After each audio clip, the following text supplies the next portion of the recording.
ആദ്യമേ തന്നെ ഞാൻ ആലോചിക്കും, ഇത് ആത്മഹത്യ തന്നെയാണോ അതോ ഇത് കൊലപാതകമായിരിക്കുമോ? എപ്പോഴും ഈ രണ്ട് ചോദ്യമായിരിക്കും ഫസ്റ്റ് എൻ്റെ മനസ്സിൽ വരുന്നത്. ഒരിക്കലും ഇൻക്വസ്റ്റ് ഫോട്ടോഗ്രാഫി തന്നെ തുടരുമെന്നൊന്നും എനിക്കറിയില്ലായിരുന്നു. സ്ത്രീയാണോ പുരുഷനാണോ എന്ന് പോലും തിരിച്ചറിയാൻ പറ്റില്ല. പിന്നെ സ്മെല്ലാണെങ്കിൽ നമുക്ക് സഹിക്കാൻ പറ്റില്ല. അതുപോലൊക്കെയാണ്. 23 വർഷമായി ഞാൻ ഈ ഫീൽഡിൽ വന്നിട്ട് പോലീസുകാരുടെ ഭാഗത്തുനിന്ന് നല്ല ഒരു സപ്പോർട്ടാണ് കിട്ടുന്നത്. അല്ലാതെ നമ്മളെ അവിടെ മാറ്റി നിർത്തുന്നില്ല. ഈ ഇൻക്വസ്റ്റ് ഫോട്ടോഗ്രാഫിയിൽ എനിക്ക് വിഷമം വരുന്ന ഒരേ ഒരു സാഹചര്യം കുഞ്ഞുങ്ങൾ മരിച്ച ഫോട്ടോ എടുക്കുമ്പോൾ. ഇൻക്വസ്റ്റ് ഫോട്ടോഗ്രാഫിക്ക് നമുക്കൊന്നും പുറത്തോട്ട് പറയാൻ പറ്റില്ലല്ലോ യാതൊരു കാര്യങ്ങളും. ഇപ്പം ഞാൻ എടുക്കുന്ന ആ ഫോട്ടോസ് പോലും ചിലർ പറയും, വീട്ടുകാർ പറയും ഞങ്ങൾക്ക് തരണേ എന്ന് പറയും. ഞാൻ പറയും തരാൻ പറ്റില്ല.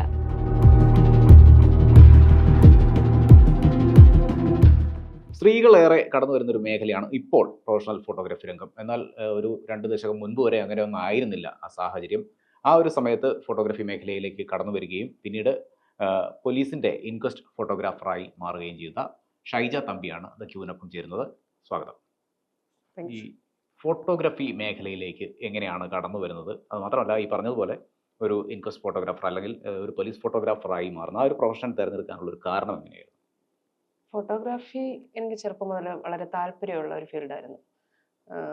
അങ്ങനെയല്ല, ഒരു 5th സ്റ്റാൻഡേർഡിലൊക്കെ പഠിക്കുമ്പോഴാണ് എനിക്ക് എന്താകണം എന്നുള്ളൊരു ചിന്ത എൻ്റെ മനസ്സിൽ വന്നത്. അന്ന് തൃശ്ശൂർ ഒരു നിഫ നമ്പൂതിരി എന്ന് പറയുന്ന ഒരു ലേഡി ആനപ്പാപ്പാത്തിയായിട്ട് ഉണ്ടായിരുന്നെന്ന് കേരള കൗമുദിയുടെ ഒരു സപ്ലിമെന്റിനകത്തിൽ ഞാൻ വായിച്ചു. അപ്പോൾ അന്നാണ് ഞാൻ ഇതിനെക്കുറിച്ച് ചിന്തിക്കുന്നത്, എനിക്ക് എന്താകണം എന്ന് ചിന്തിക്കുന്നത്. പിന്നെ ജീവിതത്തിൻ്റെ കുറച്ച് കൈപ്പൂടുള്ളത് കൊണ്ട് എനിക്കൊരാഗ്രഹം ഉണ്ടായിരുന്നു, മറ്റുള്ളവരെല്ലാം എന്നെ മാതൃകയാക്കണം. അങ്ങനെയുള്ളൊരു ലെവലിൽ എനിക്ക് എത്തിച്ചേരണം. എനിക്ക് ആരെയും മാതൃകയാക്കുന്ന ഇഷ്ടമല്ല. അത് അഹങ്കാരം എന്നുള്ളത് കൊണ്ടല്ല, അങ്ങനെയായിരുന്നു എൻ്റെ ചിന്താഗതി. അപ്പോൾ എന്താണ് എനിക്ക്, അപ്പോൾ ഫോട്ടോഗ്രാഫി എനിക്ക് ഭയങ്കര ഇഷ്ടമാണ്. പിന്നെ ഞാൻ ചിന്തിച്ചപ്പോൾ എനിക്ക് 2 മേഖലയും കൂടി ഇഷ്ടമായിരുന്നു. ഒന്ന് ആംബുലൻസിൻ്റെ ഡ്രൈവർ, പിന്നെ ഒന്നെന്ന് പറയുന്നത് ഒരു പൈലറ്റാണ്. ഈ 3 കാര്യങ്ങളും നടക്കാത്ത സംഭവങ്ങളാണ്. അന്നെന്ന് പറയുന്നത് സ്ത്രീകൾ ഇതിനകത്തിലോട്ടൊന്നും അധികം കടന്നു വരാറേ ഇല്ല. ആംബുലൻസിൻ്റെ ഡ്രൈവറായിട്ടൊന്നും ഓർക്കാൻ കൂടി വയ്യ. ഒരു സൈക്കിളേ ചവിട്ടാത്ത കാലമാണ്. അപ്പോഴാണ് അതൊന്നും ഓർക്കാൻ കൂടി വയ്യ. അങ്ങനെ ഒന്നും പറയാനുള്ള സാഹചര്യവും ഇല്ല. അപ്പം അങ്ങനെ കോളേജിൽ കായംകുളം MSM കോളേജിലായിരുന്നു ഡിഗ്രിക്ക്. അവിടെ പഠിച്ചുകൊണ്ടിരിക്കുന്ന സമയത്ത് ഫൈനൽ ഇയർ ആയപ്പോഴാണ് നമുക്ക് പത്രത്തിലൊരു പരസ്യം കണ്ട് MHRDയുടെ കോഴ്സ് ഗവൺമെൻറ് പോളിടെക്നിക്കിൽ വെച്ച് നടത്തുന്നു, ഫോട്ടോഗ്രാഫി കോഴ്സ്. ഫോട്ടോഗ്രാഫി മാത്രമല്ല, എൻ്റെ കൂടെ കുറച്ചുകൂടെ ഉണ്ട്. അപ്പം ഞാൻ എന്ത് ചെയ്തു, ഒരു അപേക്ഷ അയച്ചു, ഫോട്ടോഗ്രാഫിക്ക് ഒരു അപേക്ഷ അയച്ചു. അവരെന്നെ ഇൻ്റർവ്യൂവിന് വിളിച്ചു. ഇൻ്റർവ്യൂവിന് അന്ന് തയ്യലിൻ്റെ ഇൻ്റർവ്യൂ ഉണ്ട്, ഫോട്ടോഗ്രാഫിയുടെ ഇൻ്റർവ്യൂ ഉണ്ട്. തയ്യലിൻ്റെ ഇൻ്റർവ്യൂവിൽ ലേഡീസ് എല്ലാം നിൽക്കുകയാണ്. ഞാൻ വന്ന് ഫോട്ടോഗ്രാഫിയുടെ ഇൻ്റർവ്യൂവിൽ നിന്ന് അവിടുത്തെ ഒരു പിയൂൺ വന്നിട്ട് പറഞ്ഞു, നിങ്ങളുടെ ക്യൂ ഇതല്ല. ഞാൻ പറഞ്ഞാൽ ശരി എന്ന് പറഞ്ഞു. അപ്പോൾ പുള്ളി എന്തോ ഞാൻ പറഞ്ഞിട്ടോ അനുസരിക്കാത്തത് കൊണ്ടായിരിക്കാം പുള്ളി ഒന്നും മിണ്ടിയില്ല. പുള്ളി അങ്ങ് പോയി. അകത്ത് കയറി കഴിഞ്ഞപ്പോൾ ഇൻ്റർവ്യൂ ബോർഡിൻ്റെ മുന്നിൽ ചെന്നപ്പോൾ അവർക്കും ഒരു അതിശയം, ഒരു ലേഡി കയറി വന്നിരിക്കുന്നു. അപ്പോൾ എന്നോട് ചോദിച്ചു, പിന്നെ ഇത് വല്ലതും നടക്കുന്ന കാര്യമാണോ? അവർക്കും അത്ര ഒരു ഇതില്ലായിരുന്നു. അപ്പോൾ ഞാൻ പറഞ്ഞു, എന്താ സാർ, എനിക്കൊന്നും പിടിയിട്ടില്ല. എനിക്കന്ന് ക്യാമറ എന്താണെന്നോ ക്യാമറയുടെ ടെക്നിക്കൽ വേർഡ്സോ ഒന്നും എനിക്കറിയില്ല. നിങ്ങൾ ഫോട്ടോ എടുത്താൽ ശരിയാവുമോ? അപ്പം ഞാൻ പറഞ്ഞു, ലൈറ്റ് കറക്റ്റ് ആണെങ്കിൽ ആരെടുത്താലും ക്യാമറ ഓപ്പറേഷൻസ് അറിയാനാണെങ്കിൽ പടം കിട്ടിയിരിക്കും എന്ന് പറഞ്ഞു. അങ്ങനെ എനിക്ക് എന്തായാലും അവിടെ അഡ്മിഷൻ തന്നു. പക്ഷെ വീട്ടിൽ അറിഞ്ഞിട്ടില്ല ഈ സംഭവങ്ങളൊന്നും. വീട്ടിൽ അറിയാതാണ് പോയിരിക്കുന്നത്. വീട്ടിൽ അറിഞ്ഞാൽ വിടത്തില്ല. അന്നത്തെ കാലമല്ലേ. അപ്പം അത് കഴിഞ്ഞപ്പോഴാണ് ഇതെല്ലാം ക്ലാസ് കഴിഞ്ഞെന്ന് പറഞ്ഞാൽ ഡിഗ്രിയും കഴിഞ്ഞു, ഫോട്ടോഗ്രാഫിയും കഴിഞ്ഞു. ഡിഗ്രിക്ക് പോകുമ്പോൾ രാവിലെ അറ്റൻഡൻസിന് വേണ്ടിയിട്ട്, നമ്മളൊന്നും വലിയ അത്ര ബ്രില്യൻ സ്റ്റുഡൻസ് ഒന്നും അല്ലാത്തതുകൊണ്ട് ക്ലാസ്സിലൊന്നും അധികം ടീച്ചർമാരും നമ്മളെ ശ്രദ്ധിക്കത്തില്ല. എൻ്റെ കൂട്ടുകാരോട് പറഞ്ഞിട്ടുണ്ട്, രാവിലെ എൻ്റെ അറ്റൻഡൻസ് പറഞ്ഞേക്കണേ, ഉച്ചയാകുമ്പോൾ ഞാൻ എത്തുമെന്ന് പറഞ്ഞിട്ടുണ്ട്. അങ്ങനെയായിരുന്നു ഞാൻ പഠിക്കാൻ പോയിരുന്നത്. അപ്പോൾ വീട്ടിൽ റിസൾട്ട് അറിഞ്ഞു കഴിഞ്ഞപ്പം ഞാൻ വന്ന് പറഞ്ഞു, എന്തായാലും ഞാൻ പഠിച്ചത് ഇനി അവരെന്തായാലും എൻ്റെ മനസ്സിൽ നിന്ന് എടുത്ത് കളയത്തില്ല. അപ്പം ഞാൻ ധൈര്യത്തെ വന്ന് പറഞ്ഞു. എനിക്ക് പേടിയുണ്ടായിരുന്നു, ഇന്നൊരു ഭൂകമ്പം അവിടെ നടക്കും, യാഥാസ്ഥിതിയോടും പോവാണ്. പക്ഷേ നേരെ തിരിച്ചായിരുന്നു കേട്ടോ. എൻ്റെ അച്ഛനങ്ങ് അതിശയമായി പോയി. നീ എങ്ങനെ പഠിച്ചു, എവിടുന്ന് പഠിച്ചു, എന്ത് പഠിച്ചു എന്നൊക്കെയുള്ള ചോദ്യമായി. അപ്പം എന്നോട് ചോദിച്ചു, ഇനി അടുത്ത എന്താണ് എന്ന് ചോദിച്ചപ്പോൾ ഞാൻ പറഞ്ഞു, ഒരു ക്യാമറ കിട്ടിയാൽ കൊള്ളായിരുന്നു, സ്വന്തമായിട്ടൊരു ക്യാമറ വേണം. പക്ഷെ അന്ന് തന്നെ പോയി എൻ്റെ അച്ഛൻ ക്യാമറ വാങ്ങിച്ചു. അന്ന് തന്നെ അഡ്വാൻസ് കൊടുത്തു. പിറ്റേന്ന് ക്യാമറ അവർ നമുക്ക് വരുത്തി തന്നു. അങ്ങനെയാണ് ഫോട്ടോഗ്രാഫി ഫീൽഡിലോട്ട് വന്നത്. അത് കഴിഞ്ഞ് ഈ ക്യാമറ കാണിക്കാനായിട്ട് ഞാൻ എൻ്റെ സാറിനെ കാണിക്കാൻ പോകും. അപ്പം ഈ ക്യാമറ കയ്യിലോട്ട് കിട്ടിയപ്പം ഒരു 10, 100 പവൻ സ്വർണ്ണമൊക്കെ നമ്മുടെ മുന്നിലോട്ട് കൊണ്ടുവന്ന് വെക്കുമ്പോഴുള്ള ഒരു സന്തോഷമില്ലേ? അല്ല ലേഡീസിന്റെ കാര്യമാണട്ടോ ഞാൻ അങ്ങനെ പറഞ്ഞത്. ആ ഒരു സന്തോഷമായിരുന്നു എനിക്ക് ക്യാമറ കിട്ടിയപ്പോൾ. ഞാൻ പിറ്റേന്ന് സാറിനെ കാണിക്കാൻ പോവാണ്. അപ്പോഴാണ് ആദ്യത്തെ എൻ്റെ ഫോട്ടോഗ്രാഫി. ഒരു ചെറിയൊരു പ്രശ്നം പിടിച്ച ഫോട്ടോഗ്രാഫി ആയിരുന്നു. അത് കായംകുളം റെയിൽവേ ഓവർ ബ്രിഡ്ജിന്റെ താഴെ ഒരു അമ്മ പകുതി ഓടയില് പകുതി റോഡിലായിട്ട് കിടക്കുക. അപ്പൊ ഏറ്റവും ഫ്രണ്ടിലാ, ബസ്സിന്റെ ഏറ്റവും ഫ്രണ്ടിലാ ഞാനിരിക്കുന്നത്. ഈ പെട്ടിപ്പുറം എന്ന് പറയും. പെട്ടിപ്പുറത്തായിരിക്കുന്നത്. എന്താണെന്നറിയാവോ? പെട്ടിപ്പുറത്ത് ഇരുന്നാൽ മാത്രമേ നമുക്ക് റോഡിലുള്ള എല്ലാ കാഴ്ചകളും കാണാം, ബസ്സിനകത്ത് കയറുന്നവരെ കാണാം, പിന്നെ പെട്ടെന്ന് എഴുന്നേറ്റ് കൊടുക്കേണ്ടി വരത്തില്ല. ഇത് രണ്ടും എൻ്റെ ഗുണങ്ങൾ. അപ്പൊ അവിടുന്ന് എഴുന്നേറ്റ് വന്ന് എനിക്ക് അവിടെ ഇറങ്ങി ഫോട്ടോ എടുക്കാൻ പറ്റില്ല. അടുത്ത ജംഗ്ഷനിൽ ഇറങ്ങിയിട്ട് ഞാൻ പെട്ടെന്ന് തന്നെ തിരിച്ച് നടന്നു വന്ന് ഞാൻ അതിന്റെ ഫോട്ടോ എടുത്തു. ഫോട്ടോ എടുത്തപ്പോഴത്തേക്ക് എല്ലാവരും എൻ്റെ ചുറ്റിനും അങ്ങ് കൂടി. പിന്നെ ഇത് ഞാൻ ഈ ഫോട്ടോ വിറ്റ് പൈസയാക്കാനാണ്. എനിക്ക് 20 വയസ്സേ ഉള്ളൂ. ആ ഒരു ഇതാണ്. അപ്പൊ ഞാനും എന്ത് ചെയ്യണമെന്നറിയില്ല. പക്ഷെ ഒരു ചേട്ടൻ എന്നെ വന്ന് സപ്പോർട്ട് ചെയ്തു. എനിക്ക് അന്നേരം അറിയാം ഫോട്ടോഗ്രാഫർ ആണെന്ന്. സപ്പോർട്ടിന് ഒരാളെ കിട്ടിയപ്പോഴത്തേക്ക് ഞാൻ പിന്നെ എനിക്ക് ഒരു ധൈര്യമായി. അപ്പൊ ഒരു വെൽ ഡ്രസ്ഡ് ആയിട്ടുള്ള ഒരു ചേട്ടൻ അവിടെ വന്നു. ആ ചേട്ടൻ എന്നോട് ചോദിച്ചു, പിന്നെ നിങ്ങളിത് വിറ്റ് കാശാക്കാനല്ലേ എന്ന് ചോദിച്ചു. അപ്പൊ ഞാൻ ചോദിച്ചു, സാറ് ഇവിടുത്തെ ആരാണെന്ന് ചോദിച്ചു. അത് ഞാനാണ് ഈ വാർഡിന്റെ കൗൺസിലർ. അപ്പോഴത്തേക്ക് ഞാൻ പിന്നെ അതെല്ലാം പിടിച്ചു. ഞാൻ പറഞ്ഞു അപ്പൊ റോഡൊക്കെ ബ്ലോക്കായി, ബസ്സെല്ലാം അവിടെ നിൽക്കുകയാണ്, വണ്ടികളെല്ലാം വന്ന് ബ്ലോക്കായിട്ട് നിൽക്കുകയാണ്. എല്ലാവരും നോക്കി ഇത് എന്താ സംഭവം എന്ന് നോക്കുകയാണ്. അപ്പൊ ഞാൻ പറഞ്ഞു, സാറിന്റെ ഭാര്യയോ അമ്മയോ മകളോ സഹോദരിയോ ആരെങ്കിലും ഇങ്ങനെ കിടന്നതെന്നുണ്ടെങ്കിൽ സാറ് സഹിക്കുവോ? നിങ്ങളുടെ സ്വന്തം വാർഡാണ്. നിങ്ങൾ രാവിലെ എത്ര പ്രാവശ്യം അങ്ങോട്ടും ഇങ്ങോട്ടും പോയപ്പോൾ ഇതൊരു മനുഷ്യ സ്ത്രീയാണ്. ഈ ജീവൻ ഇവിടെ കിടക്കുന്നത് നിങ്ങൾ കണ്ടില്ലേ? അപ്പോഴത്തേക്ക് ഞാൻ പിന്നെ അങ്ങ് പവറായി. അന്നേരം അന്നേരം എല്ലാവരും അങ്ങ് അടങ്ങിയിട്ട് ഉടനെ തന്നെ ഹോസ്പിറ്റലിൽ കൊണ്ടുപോകാനായിട്ട് എല്ലാം ശ്രമിച്ചു. അപ്പം ഹോസ്പിറ്റലിൽ കൊണ്ടുപോകാൻ വരുന്ന വണ്ടി ഏതാണെന്നറിയാവോ? നഗരസഭയുടെ വേസ്റ്റ് എടുക്കുന്ന വണ്ടി. അന്നേരം ഞാൻ കയറി പിടിച്ചു. നഗരസഭയുടെ വേസ്റ്റ് എടുക്കുന്ന വണ്ടിയോ? നിങ്ങൾക്ക് 10 രൂപ, 10 രൂപയുള്ള ഓട്ടോ കൂലി, 10 രൂപ കൊടുത്ത് ഒരു ഓട്ടോ വിളിച്ച് ഈ ആളിനെ ഗവൺമെന്റ് ഹോസ്പിറ്റലിലാക്കാൻ നിങ്ങളുടെ നഗരസഭയ്ക്ക് ഫണ്ടില്ലേന്ന് ചോദിച്ചു. പിന്നെ അവർ ഗത്യന്തരമില്ലാതെ ഓട്ടോയിൽ ആ അമ്മയെ കൊണ്ടുപോയി. ആ അമ്മ 3-ാമത്തെ ദിവസം മരിച്ചു. പക്ഷേ ആ ഓൺ ദ സ്പോട്ടിൽ അവിടെ വെച്ച് തന്നെ ക്രൈം ഉണ്ടായിരുന്നല്ലോ, അന്ന് ക്രൈം, അവരുടെ റിപ്പോർട്ടേഴ്സ് അവിടെ ഉണ്ടായിരുന്നു. അവരെൻ്റെ കയ്യിൽ നിന്ന് ഈ ഫിലിം അന്നേരം തന്നെ ഫിലിം ഊരി അങ്ങ് വാങ്ങി.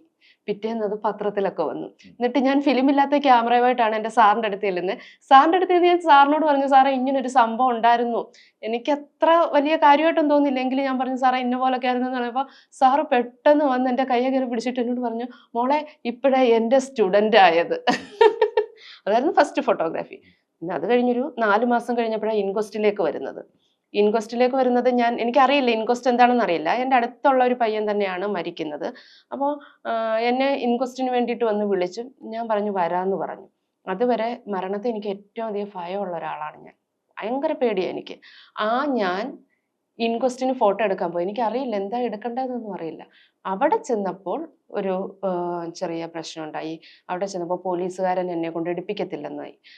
പോലീസുകാരൻ പറഞ്ഞു, നിങ്ങളുടെ അടുത്ത് പുരുഷന്മാരാരും ഇല്ലേ എന്ന് ചോദിച്ചു. ഞാൻ പറഞ്ഞു അതെന്താ?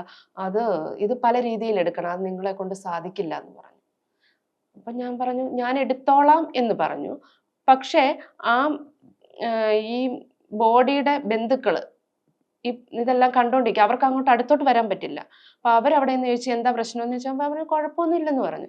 ഈ പോലീസുകാരൻ അവരുടെ അടുത്ത് എന്നിട്ട് പറഞ്ഞു, ഇത് ഒരു ലേഡിയെ കൊണ്ട് എടുക്കാൻ പറ്റില്ല, അത് ഒരു പുരുഷന്റെ ബോഡിയാണ്, അതൊരു ലേഡിയെ കൊണ്ട് എടുക്കാൻ പറ്റില്ല കാരണം പുള്ളി പറഞ്ഞു. അപ്പൊ അവരെന്നെ വിളിച്ചിട്ട് പറഞ്ഞു, ഷൈജ ഇന്ന പോലാണല്ലോ പറയുന്നത്. പെട്ടെന്ന് ഞാൻ ഓർത്ത്, ദൈവമേ ഇവിടെ ഞാൻ തോറ്റു പിന്മാറിക്കഴിഞ്ഞാൽ ഇവളെ കൊണ്ട് ഇത് പറ്റില്ല എന്നുള്ള ഒരു ചിന്താഗതി എല്ലാവരുടെയും മനസ്സിൽ വരും, ആ ബോഡിയുടെ കൂടെ വന്നിരിക്കുന്നവരുടെ മനസ്സിൽ വരും. അപ്പോൾ എനിക്ക് അവിടെ ഒരു നെഗറ്റീവാണ് വരുന്നത്. ഞാൻ കരുതി എന്തായാലും ഞാൻ തന്നെ എടുക്കും. ഞാൻ പറഞ്ഞു നിങ്ങൾ വിഷമിക്കേണ്ട. അത് മാത്രമല്ല ആ സമയത്ത് നമുക്കൊരു ഫോട്ടോഗ്രാഫറെ കിട്ടാൻ ബുദ്ധിമുട്ടാണ്, അതും ഇൻക്വസ്റ്റിന് വിളിച്ചു കഴിഞ്ഞാൽ പെട്ടെന്നൊന്നും ഒരു ഫോട്ടോഗ്രാഫർ വരില്ല. അവര് നൂറനാട്ട് നിന്നാണ് ഇത്രയും ദൂരം ആലപ്പുഴ മെഡിക്കൽ കോളേജ് വരെ വന്നിട്ട് ഒരു ഫോട്ടോഗ്രാഫറുടെ കുറവ് കൊണ്ട് ആ ഇൻക്വസ്റ്റ് നടപടി താമസിക്കരുത്. ഞാൻ ചെന്ന് പോലീസുകാരനോട് പറഞ്ഞു, സാറേ ഇത് എൻ്റെ ജോലിയാണ്, എനിക്കിത് ഫോട്ടോ എടുത്തേ പറ്റൂ, ഈ മരിച്ചു കഴിഞ്ഞാൽ ആണെന്നോ പെണ്ണെന്നോ ഇല്ല, ഞാൻ ജോലി ചെയ്ത് കഴിഞ്ഞ് ഞാൻ അവരുടെ കയ്യിൽ നിന്ന് എൻ്റെ പേയ്മെൻറ്റ് വാങ്ങിക്കും, എനിക്കിത് ചെയ്തേ പറ്റൂ എന്ന് പറഞ്ഞു. അങ്ങനെയാണ് എന്നെ സമ്മതിച്ചത്. അതായിരുന്നു ഫസ്റ്റ് എക്സ്പീരിയൻസ് ഇൻക്വസ്റ്റില്. അതായത് ഇൻക്വസ്റ്റിൽ ആദ്യം ചെല്ലുമ്പോൾ തന്നെ ഒരു ജെൻഡർ ഡിസ്ക്രിമിനേഷൻ, ഒരു യെസ്, ലിംഗവിവേചനത്തിന്റെ അനുഭവം കൂടി ഉണ്ടായിട്ടുണ്ട്. ഉണ്ടായിട്ടുണ്ട്. അതാണ് ഫോട്ടോഗ്രാഫിയിൽ പിന്നെ പക്ഷെ എനിക്ക് അങ്ങോട്ട് വന്നിട്ട് അങ്ങനെ തോന്നിയിട്ടില്ല. തോന്നി ഞാൻ സ്വന്തമായി സ്റ്റുഡിയോ ഇടാൻ വന്നപ്പോൾ ഈ ഒരു പ്രശ്നം ഉണ്ടായി അവിടെ. അപ്പോഴാണല്ലോ പലരും പറഞ്ഞു ഇവളെ കൊണ്ട് നടക്കുവോ, ഇവിടെ വീട്ടിൽ വേറെ ആരെങ്കിലും ഫോട്ടോഗ്രാഫേഴ്സ് ആണോ, ഇവരുടെ അച്ഛൻ ഫോട്ടോഗ്രാഫർ ആണോ, സഹോദരങ്ങളുണ്ടോ, ഹസ്ബൻഡ് ഫോട്ടോഗ്രാഫർ ആണോ, പിന്നെ എത്ര ലക്ഷം രൂപ വേണം ഒരു സ്റ്റുഡിയോ തുടങ്ങണമെങ്കിൽ. അന്നേരമാണ് ഞാൻ പിന്നെ കേൾക്കുന്നത്. അല്ലാതെ വർക്കിന്റെ അവിടെ പിന്നെ അധികം ഒന്നും നമ്മൾ കേൾക്കേണ്ടി വന്നിട്ടില്ല. ആദ്യം തന്നെ ഈ ഒരു പ്രശ്നം ഉണ്ടായി. പക്ഷെ അവിടെ ഞാൻ വിജയിച്ചത് കൊണ്ട്, കാരണം വിജയിച്ചു എന്ന് അങ്ങനെയല്ല പറഞ്ഞേ, ഫോട്ടോ എടുത്തത് കൊണ്ട് കൂടെ വന്നവരുടെ മനസ്സിലുണ്ട് ഷൈജയെ കൊണ്ടുപോയി കഴിഞ്ഞാൽ നടക്കും എന്ന് വെച്ച് കഴിഞ്ഞാൽ ഒരു ചില പ്രാവശ്യം 5-6 പേരെ ഫോട്ടോഗ്രാഫേഴ്സിനെ വിളിച്ചാലായിരിക്കും ചിലപ്പോൾ ഒരാൾ വരുന്നത്. ജെൻസിന് തന്നെ പേടിയ ചിലർക്ക് ഇത് എടുക്കാൻ. വേറെ ഒന്നും കൊണ്ടല്ല, ആ സ്മെല്ല്, ആ രൂപം, പല രൂപങ്ങളിൽ നമ്മൾ കാണേണ്ടി വരും. മനുഷ്യൻ ഇത്ര ഉള്ളെന്ന് നമുക്ക് മനസ്സിലാകുന്ന ആ സമയത്താണ്. ഇപ്പോൾ എത്ര വർഷമായി ഈ ഒരു മേഖലയിൽ, അതായത് ഫോട്ടോഗ്രാഫി തുടങ്ങിയപ്പോൾ തന്നെ ഈ ഇൻക്വസ്റ്റ് ഫോട്ടോഗ്രാഫർ എന്നുള്ള റോളിലേക്ക് എത്തുന്നുണ്ട്. ഇപ്പോൾ എത്ര വർഷമായി ഷൈജ ഈ ഒരു പ്രൊഫഷണൽ, അതായത് ഇൻക്വസ്റ്റ് ഫോട്ടോഗ്രാഫർ എന്ന നിലയിൽ നിൽക്കുന്നുണ്ട്? പോലീസുകാരുടെ ഭാഗത്തു നിന്നുള്ള ഒരു സഹകരണം ഏത് തരത്തിലാണ്? 23 വർഷമായി ഞാൻ ഈ ഫീൽഡിൽ വന്നിട്ട്. പോലീസുകാരുടെ ഭാഗത്തു നിന്ന് നല്ല ഒരു സപ്പോർട്ടാണ് കിട്ടുന്നത്. അല്ലാതെ നമ്മളെ അവിടെ മാറ്റി നിർത്തുന്നില്ല. ഒരു ലേഡിയാ വന്നിരിക്കുന്നു എന്ന് പറഞ്ഞ് ഇതുവരെ എനിക്ക് ആ ഒരു പ്രശ്നം ഉണ്ടായിട്ടില്ല. ഫസ്റ്റ് ഫോട്ടോഗ്രാഫിക്ക് മാത്രമേ എനിക്ക് അങ്ങനെ വന്നുള്ളൂ. അവിടെ വിജയിച്ചു എന്ന് വീണ്ടും ഞാൻ പറയുന്നത് അങ്ങനെ പറഞ്ഞതല്ല. ആ ഒരു ഞാനിത് ചെയ്യും സാർ എന്ന് പറഞ്ഞതുകൊണ്ട് എനിക്ക് കുഴപ്പമില്ല, ഞാൻ ചെയ്തോളാം എന്ന് പറഞ്ഞതുകൊണ്ടായിരിക്കാം പിന്നീട് എനിക്ക് ഇതുവരെ പോലീസിന്റെ ഭാഗത്തുനിന്ന് യാതൊരു പ്രശ്നങ്ങളും ഉണ്ടായിട്ടില്ല. ഈ ഒരു മേഖലയിൽ തന്നെ തുടരുകയാണ്. ആദ്യത്തെ ഒരു എക്സ്പീരിയൻസ് ആയിട്ട് പറഞ്ഞത് സമീപത്തുണ്ടായിരുന്ന ഒരാളുടെ മരണം, അതിന്റെ ഫോട്ടോ എടുക്കാനൊക്കെ കൂടി അതാണ് തുടക്കം എന്ന് പറഞ്ഞു. പിന്നീട് എങ്ങനെയായിരുന്നു ഈ മേഖലയിൽ പിന്നീട് അത് കണ്ടിന്യൂ ചെയ്യാനുള്ള ഒരു കാരണം? ഒരിക്കലും ഇൻക്വസ്റ്റ് ഫോട്ടോഗ്രാഫി തന്നെ തുടരുമെന്നൊന്നും എനിക്കറിയില്ലായിരുന്നു. പക്ഷേ ഞാൻ ആദ്യത്തെ ഫോട്ടോഗ്രാഫിയിൽ ഞാൻ തന്നെ എടുത്തത് കൊണ്ട് പിന്നീട് ആളുകൾക്ക് മനസ്സിലായി ഷൈജയെ ചെന്ന് വിളിച്ചു കഴിഞ്ഞാൽ ഈ ഒരു ഫോട്ടോ എടുക്കാൻ സാധിക്കും, ഇങ്ങനെ ഇൻക്വസ്റ്റിന്റെ എടുക്കാൻ സാധിക്കും എന്ന് ആളുകൾക്ക് മനസ്സിലായതുകൊണ്ട് പിന്നീട് ആളുകൾ എന്നെ തന്നെ വിളിക്കും. അങ്ങനെയാണ് പിന്നെ ഇതിലോട്ട് തന്നെ വരുന്നത്. എന്നുവെച്ചാൽ പലരും മാറി നിൽക്കുന്നത് സംഭവമല്ലേ, പല ഫോട്ടോഗ്രാഫേഴ്സും മാറി നിൽക്കും. അപ്പോഴാണ് ചിലരൊക്കെ ആണെങ്കിൽ 5-6 ഫോട്ടോഗ്രാഫേഴ്സിനെ വിളിച്ചിട്ടായിരിക്കും ലാസ്റ്റ് ആരേലും പരിചയക്കാരുടെ കെയർ ഓഫിൽ എന്നെ വിളിക്കുന്നത്. ഒരു പ്രാവശ്യം ഒരിടത്ത് ചെന്നപ്പോൾ എനിക്ക് വിഷമം വന്നുപോയി. അവിടുന്ന് ഞാൻ ചെന്നപ്പോൾ കുറച്ച് ദൂരമാണ്. ഞാൻ ചെന്നപ്പോൾ ആ മരിച്ച ആളുടെ ഒരമ്മയാണ് മരിച്ചത്, അവളുടെ മോൻ ഓടി വന്ന് എന്നോട് കരഞ്ഞ് പറഞ്ഞൊരു സംഭവമുണ്ട്. നിങ്ങളുടെ അസോസിയേഷനിൽ പറഞ്ഞിട്ടുണ്ടോ ഈ ഇൻക്വസ്റ്റിന് ഫോട്ടോ എടുക്കാൻ പോരുതെന്ന് പറഞ്ഞിട്ടുണ്ടോ എന്ന് ചോദിച്ചു. ഞാൻ പറഞ്ഞു എന്താണോ അങ്ങനെ പറഞ്ഞതെന്ന് ചോദിച്ചു. അത് ഞങ്ങളിപ്പം 7 പേരെ വിളിച്ചു, 7 പേരും വന്നില്ല. പിന്നീട് വേറൊരാൾ പറഞ്ഞാണ് ഇങ്ങനെ. അപ്പോൾ പോലീസ് പറയുന്നുണ്ട് പെട്ടെന്ന് ഫോട്ടോഗ്രാഫർ വേണമെന്ന് പറഞ്ഞു. അപ്പോൾ ഈ 7 ഫോട്ടോഗ്രാഫേഴ്സിനെ വിളിച്ചിട്ടും ചെന്നില്ല. ലാസ്റ്റാണ് ഞാൻ ചെല്ലുന്നത്. അന്നേരം അവർ തന്നെ പറയുന്നത് മാഡമെങ്കിലും വന്നല്ലോ, അല്ലെങ്കിൽ ഇപ്പോഴും ഇൻക്വസ്റ്റ് നടക്കത്തില്ല. ഇൻക്വസ്റ്റ് നടക്കാതെ ഈ ബോഡി അവിടുന്ന് മാറ്റുമോ അല്ലെന്നുണ്ടെങ്കിൽ അവർക്ക് ഒന്നും ചെയ്യാൻ പറ്റില്ല, നടപടികളിലേക്ക് നീങ്ങാൻ കഴിയില്ല, ഒന്നിനും കഴിയില്ല. അപ്പൊ അതുകൊണ്ടാണ് ഇൻക്വസ്റ്റ് മസ്റ്റായിട്ട് പോലീസിന് വേണം താനും, ഫോട്ടോഗ്രാഫർ വേണം താനും. അല്ലാതെ അവരും അവരും ഇങ്ങനെ വീട്ടുകാരോട് പറഞ്ഞുകൊണ്ടിരിക്കുക എന്തിയേ, പിന്നെ ഫോട്ടോഗ്രാഫർ എന്തിയെന്ന് ചോദിച്ചുകൊണ്ടിരിക്കുകയാണ്. അങ്ങനെ ഒരു കാര്യമുണ്ട്. ഇപ്പൊ ഈ പല ഫോട്ടോഗ്രാഫർമാരും ഇതിന് വിസമ്മതിക്കുന്നുണ്ടെന്ന് പറഞ്ഞു. അങ്ങനെ ഒരു ബുദ്ധിമുട്ട്, അല്ലെങ്കിൽ ഒരു പ്രദേശത്ത് ഒരു ഡെഡ് ബോഡി കണ്ടു, അവിടെ ഫോട്ടോ എടുക്കുന്നതിൽ എന്തെങ്കിലും ഒരു ബുദ്ധിമുട്ട് ഷൈജയ്ക്ക് തോന്നിയിട്ടുണ്ടോ? എനിക്ക് അങ്ങനെ പ്രത്യേകിച്ച് തോന്നിയിട്ടില്ല കേട്ടോ. കാരണം ഞാൻ പറഞ്ഞല്ലോ, പല സാഹചര്യങ്ങളായിരിക്കാം. ചിലപ്പം സ്ത്രീയാണോ പുരുഷനാണോ എന്ന് പോലും തിരിച്ചറിയാൻ പറ്റില്ല. പിന്നെ സ്മെല്ലാണെങ്കിൽ നമുക്ക് സഹിക്കാൻ പറ്റില്ല, അതുപോലൊക്കെയാണ്. പക്ഷേ ഞാൻ ചിന്തിക്കുന്ന ഒരേ ഒരു കാര്യം, എന്തായാലും ഒരാൾ ഇത് ചെയ്തിരിക്കണം, ഫോട്ടോഗ്രാഫി ചെയ്തിരിക്കണം. അതേപോലെ തന്നെ ഈ നിൽക്കുന്ന പോലീസുകാർ, പിന്നെ ഈ മോർച്ചറിയിലെ സ്റ്റാഫ്, ഡോക്ടർമാർ, ഇത് പോസ്റ്റ്മോർട്ടം ചെയ്യുന്ന ഡോക്ടേഴ്സ്, ഇവരെല്ലാം നമ്മളെ പോലുള്ള മനുഷ്യർ തന്നെയാണ്. അവരല്ലേ ഈ ബോഡി കൈകൊണ്ടെടുത്ത്, എനിക്ക് കൈകൊണ്ടെടുക്കേണ്ടി വരുന്നില്ല, ഞാൻ ഫോട്ടോ എടുത്താൽ മാത്രം മതി. ചില സമയത്ത് നമുക്കതേ തൊടേണ്ടി വരും ബോഡി, അത് വളരെ റയറായിട്ടുള്ള സമയത്ത് നമ്മൾ അവരെ അസിസ്റ്റ് ചെയ്തേണ്ടി വരും. പക്ഷേ അവര് മനുഷ്യരാണ്. അവർക്ക് ചെയ്യാമെങ്കിൽ പിന്നെ എനിക്ക് ഫോട്ടോ എടുത്താൽ എന്താണ്? നമ്മുടെ കൂട്ട് തന്നെയുള്ള മനുഷ്യരാണ്. ഞാനിപ്പോ ഒരു പോലീസുകാരിയാണ് ആയിരുന്നെങ്കിൽ, അല്ലെങ്കിൽ ഞാനൊരു ഡോക്ടർ ആയിരുന്നെങ്കിൽ, ഞാൻ മസ്റ്റായിട്ട് ഇത് ചെയ്തേ പറ്റൂ. എനിക്ക് പറ്റില്ല എന്ന് പറയാൻ പറ്റില്ല. പക്ഷേ ഇൻക്വസ്റ്റിന് വിളിക്കുമ്പോൾ എനിക്ക് വേണമെന്നുണ്ടെങ്കിൽ പറയാം, എനിക്കിപ്പോ സമയമില്ല, ഞാൻ വരുന്നില്ല എന്ന് പറയാം. മറ്റേത് അങ്ങനെ നമുക്ക് പറയാൻ പറ്റുമോ? ഇത്രയേ ഉള്ളൂ വ്യത്യാസം. നമ്മൾ അവരുമായിട്ടൊന്ന് ചിന്തിച്ച് നോക്കിക്കഴിഞ്ഞാൽ നമുക്ക് ഈസി ആയിട്ട് എടുക്കാൻ പറ്റും. കുഴപ്പമില്ല. അപ്പോൾ അത്തരത്തിൽ ഷൈജയ്ക്കുണ്ടായ അല്ലെങ്കിൽ മറക്കാനാവാത്ത എന്ന് പറയാവുന്ന ഒരു അനുഭവം അതൊന്ന് വിവരിക്കാമോ? ഒത്തിരി അനുഭവങ്ങളുണ്ട്.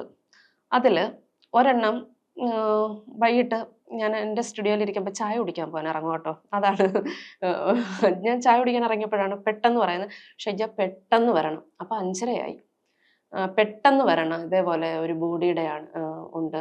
അപ്പം ഞാൻ പറഞ്ഞു ഓക്കെ, ആരാണെന്നോ എന്താണെന്നോ ഒന്നും അറിയില്ല. എന്നോട് പറയുമ്പോൾ ഞാൻ അതൊന്നും ചോദിക്കാറില്ല. എവിടെ എത്തണം? അത് ഇന്നടുത്ത് എത്തണമെന്ന് പറഞ്ഞു. ഞാൻ അവിടെ ചെന്നപ്പോഴാണ് ഞാൻ അറിയുന്നത്, ഞാൻ അങ്ങ് റോഡിൽ ചെന്നപ്പോഴേ സ്മെല്ലടിക്കുന്നുണ്ട്. ചെന്നപ്പോഴാണ് ഞാൻ അറിയുന്നത് അതൊരു പുരുഷന്റെ ബോഡിയാണ്. മരിച്ചിട്ട് 3-4 ദിവസമായി. പുള്ളി ഒറ്റയ്ക്കേ ഉള്ളൂ. അപ്പോഴത്തേക്ക് ഇൻക്വസ്റ്റ് നടപടികളൊക്കെ തുടങ്ങിയപ്പോൾ ഒരു 7 മണിയോളമായി. ആ വീട്ടിൽ കറണ്ടില്ല. നമ്മൾ അടുത്തുനിന്നൊരു എമർജൻസി കൊണ്ടുവന്ന് വെച്ചാണ്, 2-3 എമർജൻസി കൊണ്ടുവന്ന് വെച്ചാണ് ഇൻക്വസ്റ്റ് നടപടി ചെയ്യുന്നത്. അപ്പോൾ അടുത്തൊക്കെ വീടുകളുണ്ട്, പക്ഷെ ആരും അറിഞ്ഞില്ല ഇയാൾ മരിച്ചു കിടക്കുന്ന കാര്യം. ആലോചിച്ചോണം. നമ്മള് അടുത്തുള്ളവര് സ്മെല്ല് എന്നപ്പോൾ അവർ കരുതി എന്താണെന്നറിയാമോ? പന്നിയലി ചത്ത് കിടക്കുമായിരിക്കുമെന്ന്. അപ്പോൾ ഈ അതിൻ്റെ തൊട്ടപ്പുറത്തൊരു വീട്ടിൽ പണി നടക്കുകയാണ്. അവിടെ ബംഗാളികൾ നിന്ന് പണിയാണ്. അതുങ്ങൾക്ക് അവിടെ നിന്ന് പണി ചെയ്യാൻ വയ്യ, അതുപോലെ സ്മെല്ല്. അപ്പം അതുങ്ങൾ ഈ മതിലിൻ്റെ മുകളിൽ കൂടെ നോക്കിയപ്പോൾ ആ മുറിക്കകത്ത് നിന്ന് മണിയനീച്ച പറക്കുക. ഡോറ് തുറന്ന് കിടക്കുകയാണ്, മണിയനീച്ച പറക്കുകയാണ്. അപ്പൊ ഇവർക്ക് സംശയം തോന്നി. ഇവര് ആ കോൺട്രാക്ടറെ വിളിച്ചു പറഞ്ഞു.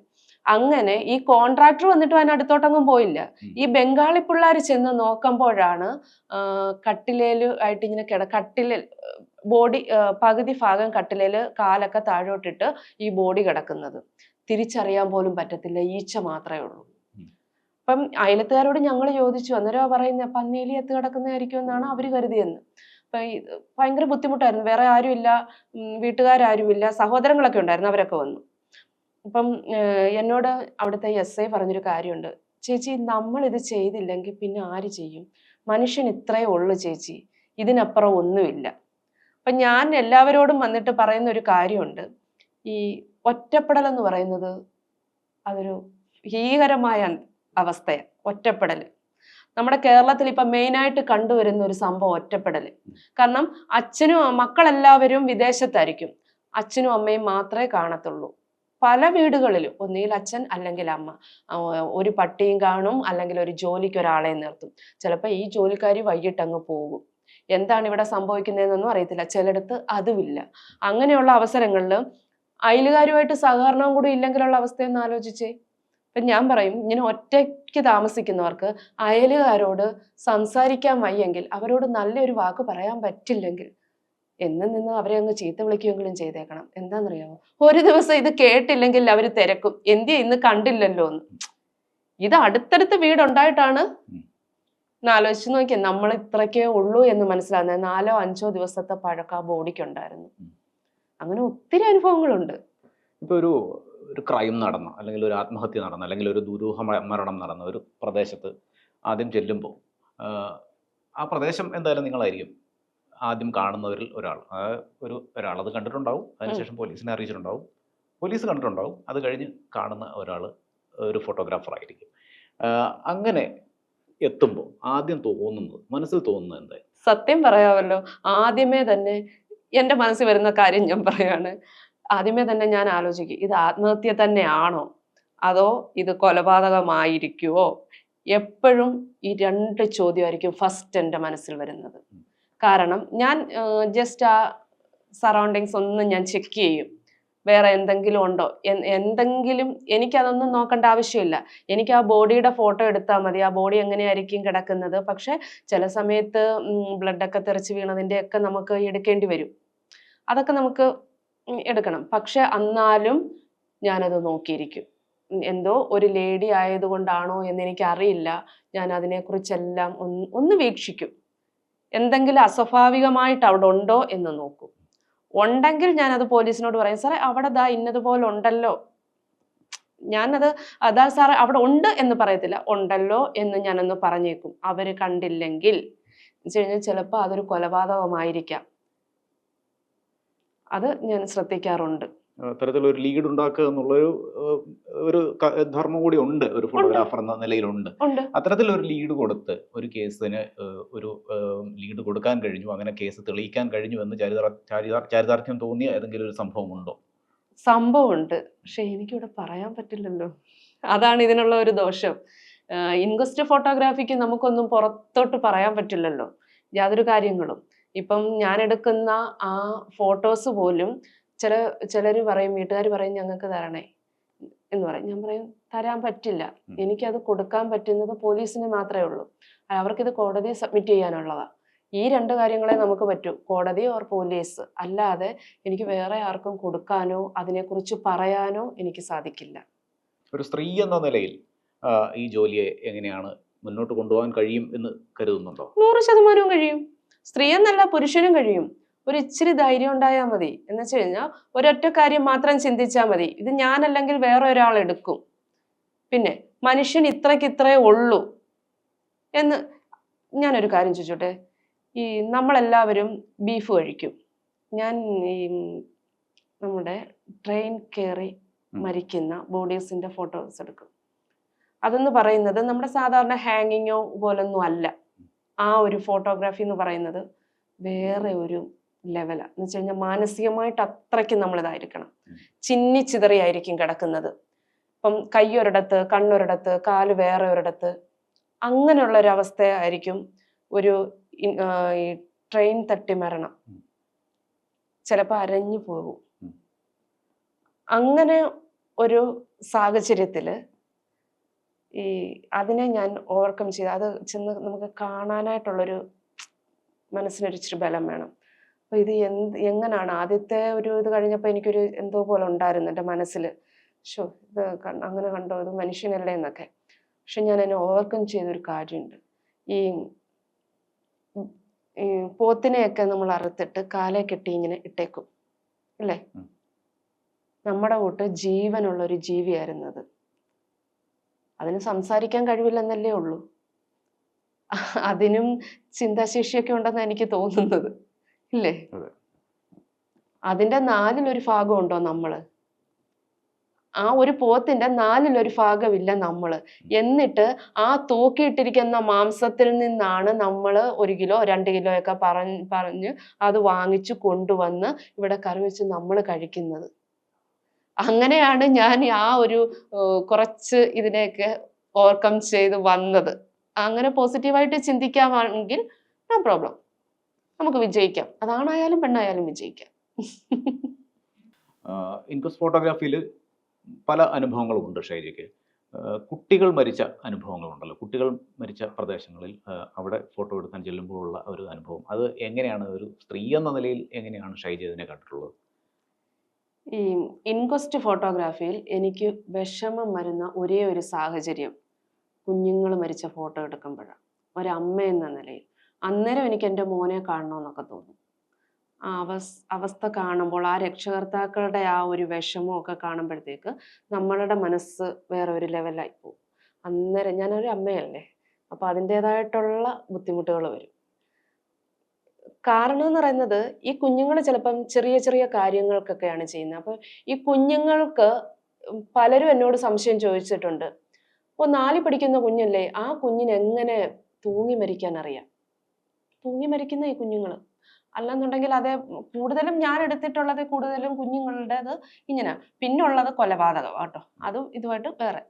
അപ്പം എന്താണെന്നറിയാമോ മെയിനായിട്ട് കുഞ്ഞുങ്ങൾക്ക് അറിയാവോന്ന് ചോദിച്ചു കഴിഞ്ഞാൽ ഞാൻ പറഞ്ഞ അറിയാമെന്ന് പറയും. കൂടുതൽ എന്താണെന്നറിയാം ഈ കുട്ടികൾക്ക് സ്ക്രീൻ അഡിക്ഷൻ പ്രധാനം. അത് ഒന്നിൽ മൊബൈൽ ഫോൺ കിട്ടിയില്ല, അല്ലെന്നുണ്ടെങ്കിൽ TV കാണാൻ സമ്മതിച്ചില്ല, ഇതിനൊക്കെ വേണ്ടിയിട്ടാണ് ഈ കുഞ്ഞുങ്ങൾ ഇത് ചെയ്യുന്നത്. അവർക്ക് ഈ അറിവ് എവിടെ നിന്ന് കിട്ടി?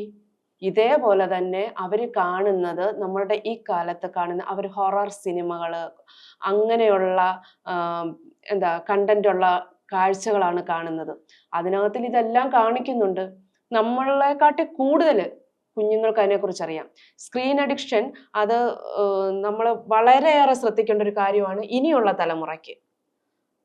ശരിക്കും അത് ഈ മദ്യം മയക്കുമരുന്ന് പോലെ തന്നെ സമൂഹത്തെ ബാധിക്കുന്ന ഒരു വിപത്ത് തന്നെയാണെന്ന് ഞാൻ പറയും. പല കുഞ്ഞുങ്ങളും സ്കൂളിൽ നിന്ന് വന്നു കഴിഞ്ഞാൽ നേരെ അവരുടെ റൂമിലേക്ക് കയറുക, ഒന്നുകിൽ മൊബൈല് അല്ലെങ്കിൽ ലാപ്ടോപ്പ്, കമ്പ്യൂട്ടർ, ഇതിന്റെ ഫ്രണ്ടിലാണ് ഗെയിം അല്ലെങ്കിൽ ഇങ്ങനെയുള്ള സിനിമകൾ. അവരോട് നമ്മുടെ ചുറ്റുപാടും നടക്കുന്ന ഒരു കാര്യം ചോദിച്ചാൽ ആ കുഞ്ഞുങ്ങൾക്ക് അറിയില്ല. അപ്പുറം ഇപ്പുറം ഉള്ളവരോട് സഹകരിക്കുന്നില്ല. അവർക്ക് പക്ഷേ ഓൺലൈൻ ലോകത്ത് അവർക്കെല്ലാം അറിയാം. അത് വളരെ വലിയൊരു വിപത്താണ് കേട്ടോ.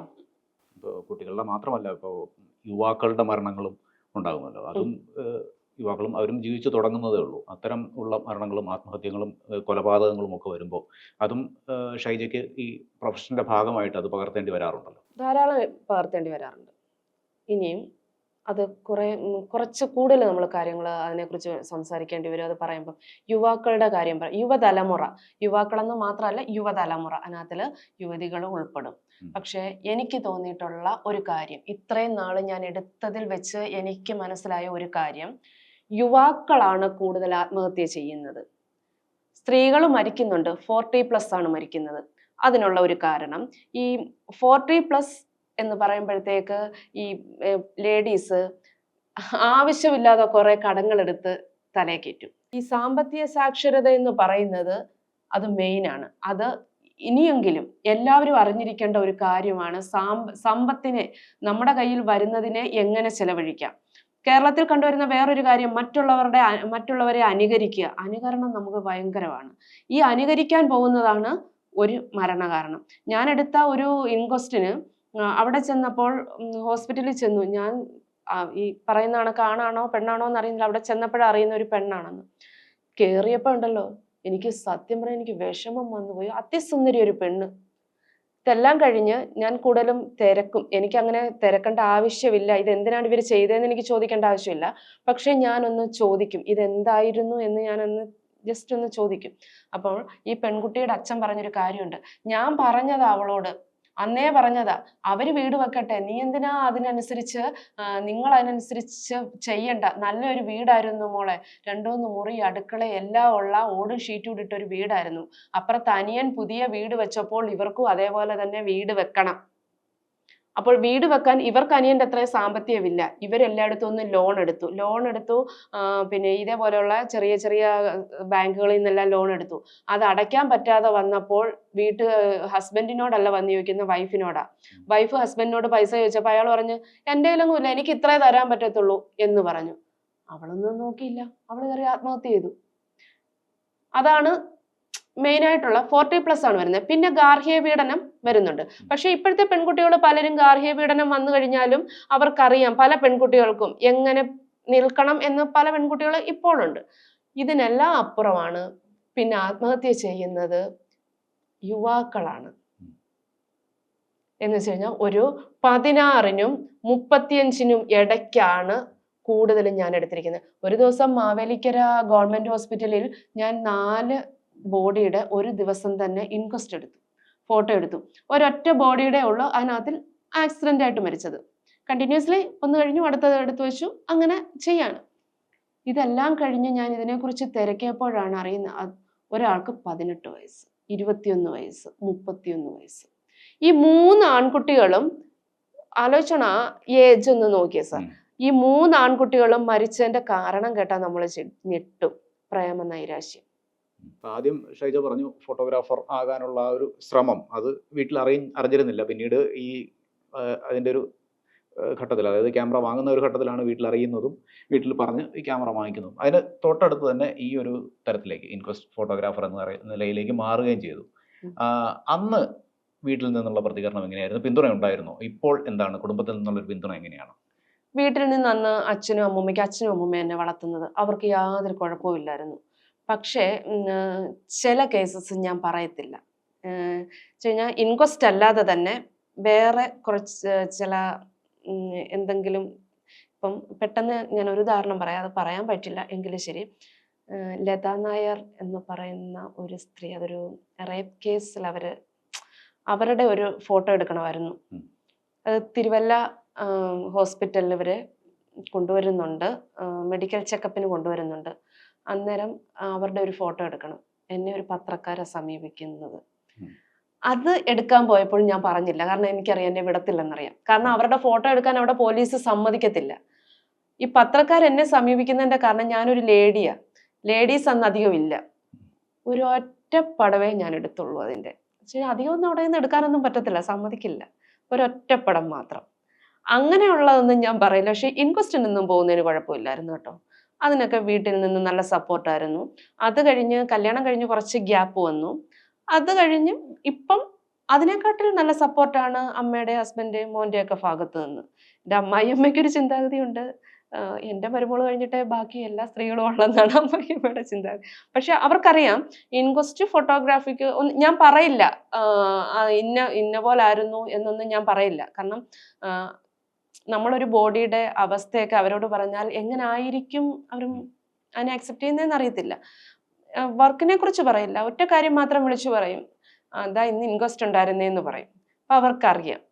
അപ്പം അവരെന്ത് ചെയ്തു, ഒന്നുകിൽ അമ്മയോ അല്ലെങ്കിൽ മോനോ ആരേലും ഡ്രസ്സൊക്കെ എടുത്ത് കുളിമുറിക്കകത്ത് കൊണ്ടുവന്നിട്ടേക്കും. ചൂടുവെള്ളമൊക്കെ ചൂടാക്കി ഉപ്പും മഞ്ഞപ്പൊടി ഇടുക എന്ന് വെച്ച് കഴിഞ്ഞാൽ ഈ ഇത് പല അണുക്കൾ നമ്മുടെ ശരീരത്ത് കയറാൻ സാധ്യതയുണ്ട്, നമ്മുടെ സ്കിന്നിലൊക്കെ പറ്റിപ്പിടിക്കാൻ സാധ്യതയുണ്ട്. അപ്പോൾ അതിന് ചെറിയൊരു പ്രതിരോധം ഉപ്പും മഞ്ഞൾപ്പൊടിയും കൂടി ഇട്ട് ചൂടുവെള്ളത്തിൽ കുളിക്കുക. ഒരു ഈച്ചയുണ്ട്, എനിക്ക് അതിൻ്റെ കറക്റ്റ് പേരറിയില്ല, ഈ ഈച്ചയൊക്കെ കുത്തിക്കഴിഞ്ഞാൽ നമുക്ക് അവിടെ സ്കിൻ ഡിസീസസ് ഒക്കെ ഉണ്ടാകാൻ കാരണമാണ്. അപ്പം ഇതിട്ട് കഴിഞ്ഞാൽ നമുക്ക് കുറച്ച് പ്രതിരോധിക്കാം. അങ്ങനെ അവർ ആ ഒരു രീതിയിൽ ചെയ്ത് വെച്ചേക്കും. നല്ല സപ്പോർട്ട്. ഇനിയിപ്പോൾ രാത്രിയിലായിരിക്കും, ചിലപ്പം 11 മണിക്കൊക്കെ ആയിരിക്കും. അല്ലാതെ നീ പോകണ്ട അങ്ങനെയൊന്നുമില്ല, നിന്റെ ഡ്യൂട്ടിയാ, അത് നീ പോയിക്കോണം, അങ്ങനെയുള്ളൂ. എല്ലാ കുഴപ്പങ്ങളൊന്നും തന്നെ ഇല്ല. ഇത് മാത്രമല്ല ചെയ്യുന്നത്, ഫോട്ടോഗ്രാഫിയിൽ മറ്റു മേഖലകളിലും പ്രവർത്തിക്കുന്നുണ്ട്. PRD-യിൽ പ്രവർത്തിക്കുന്നുണ്ട്, കല്യാണ ഫോട്ടോഗ്രാഫിയിലും എല്ലാം ഉണ്ട്. സ്റ്റുഡിയോ ഉണ്ട്, എല്ലാം ഉണ്ട്.